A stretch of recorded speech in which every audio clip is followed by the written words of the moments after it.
Então, irmãos, hoje dia 21 de outubro de 2021, quinta-feira. Hoje nós trataremos do Salmo 81, mais um Salmo de Asaf.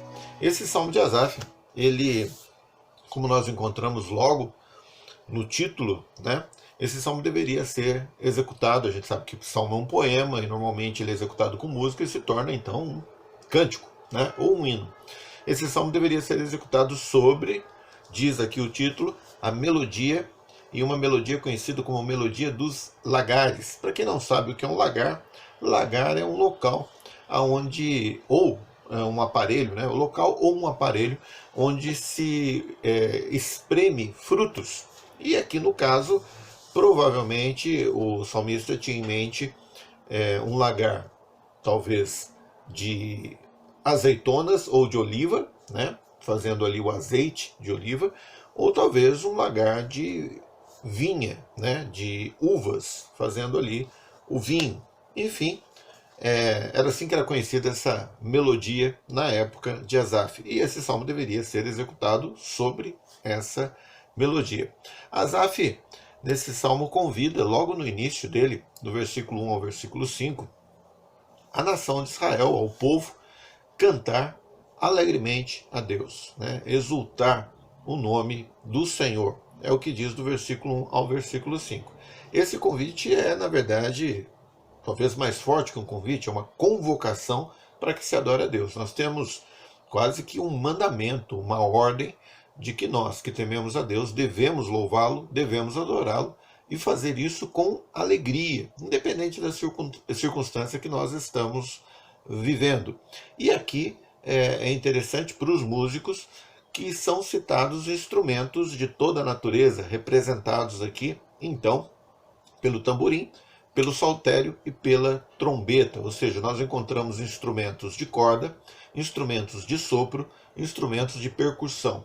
Devemos usar todos os instrumentos que estão à nossa disposição e louvarmos a Deus, adorarmos ao Senhor, exaltarmos o nome do Senhor com alegria, com cânticos. A partir do versículo 6 até o versículo 16, aí o salmista já não fala por si, mas fala diretamente por Deus. E aí ele, sendo a voz do Senhor, ele passa a exercer aqui, Asaf, a função de um profeta. É aquele que diz ao povo exatamente o que Deus está mandando que ele diga. Não que os 5 primeiros versículos não sejam inspirados, eles são inspirados por Deus, mas são utilizadas as palavras de Asaf. Já a partir do 6 ao 16 são palavras diretas do Senhor.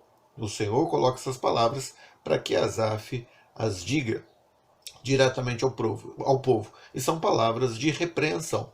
Então vamos lá fazer a leitura desse salmo, versículo 1 ao versículo 5. Primeiro, essa convocação à adoração ao nosso Deus, que também é o Deus de Israel. Faço a leitura do versículo 1 até o versículo 5. Salmo de Asaf, para o músico mor, sobre Gitite. Gitite é justamente essa melodia do lagar. Do lagar.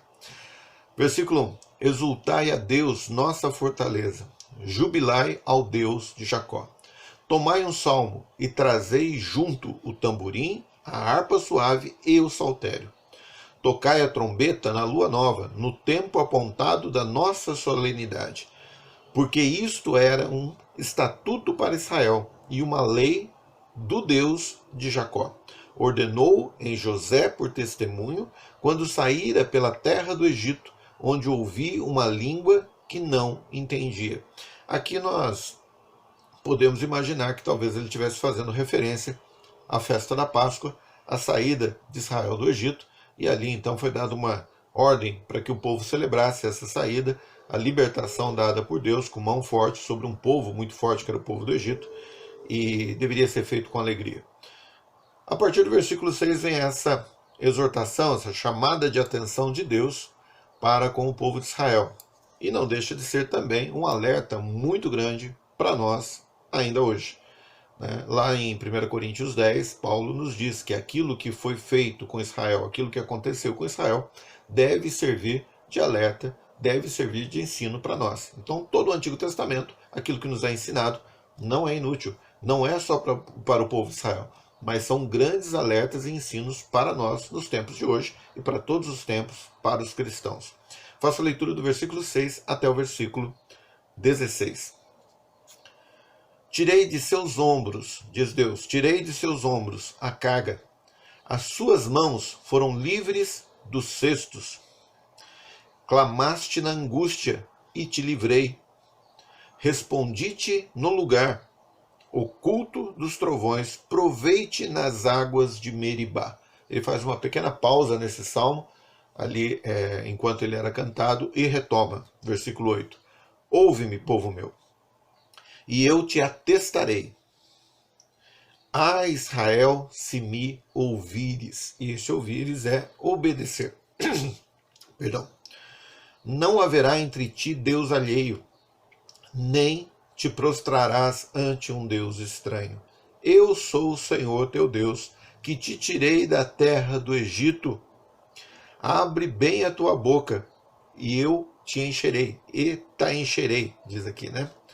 Mas o meu povo não quis ouvir a minha voz, e Israel não me quis, ou seja, rejeitaram o Senhor. Portanto, eu os entreguei aos desejos dos seus corações e andaram nos seus próprios conselhos. Muitas vezes achamos que as nossas ideias, as nossas vontades, os nossos planos são os melhores e rejeitamos até mesmo o que Deus está tentando nos mostrar.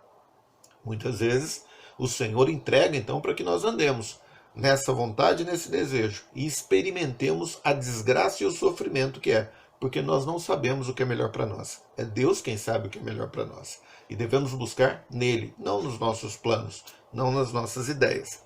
Fica aqui o alerta, aquilo que nós aprendemos com Israel. Continuemos então no versículo 13. Ó, se o meu povo me tivesse ouvido, se Israel andasse nos meus caminhos, em breve abateria os seus inimigos e viraria a minha mão contra os seus adversários. Os que odeiam ao Senhor, ter-se-lhe-iam sujeitado, e o seu tempo seria eterno. E o sustentaria com o trigo mais fino, e o fartaria com o mel saído da rocha. Se nós, cristãos, não agirmos, no nosso tempo, não agirmos como Israel agiu antigamente, ao invés de rejeitarmos o Senhor, ao invés de não querermos ouvir a voz de Deus, e como ouvimos a voz de Deus? Estudando a palavra do Senhor. Se nós rejeitarmos a Deus, nós andaremos pelos nossos caminhos. E Deus permitirá que nós andemos pelos nossos caminhos. Só que quando andamos pelos nossos caminhos, nós sofremos.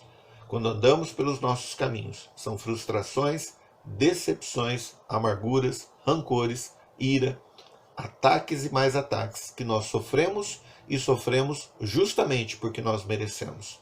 Agora, quando nos voltamos ao Senhor e andamos nos caminhos dele em obediência, ainda que nos ataquem, Deus nos cerca com a sua paz, com a sua alegria, com a sua proteção, com o seu sustento. E nós andamos em satisfação, plena satisfação nos caminhos do Senhor. E é isso que eu desejo para você, que você caminhe e ande em plena satisfação, obediência àquilo que Deus tem colocado na sua vida, para que você, meu irmão, para que você, minha irmã, não sofra, mas que ande em alegria, independente das circunstâncias. Fica aí o alerta, Salmo 81. Que Deus te abençoe, até quinta-feira que vem.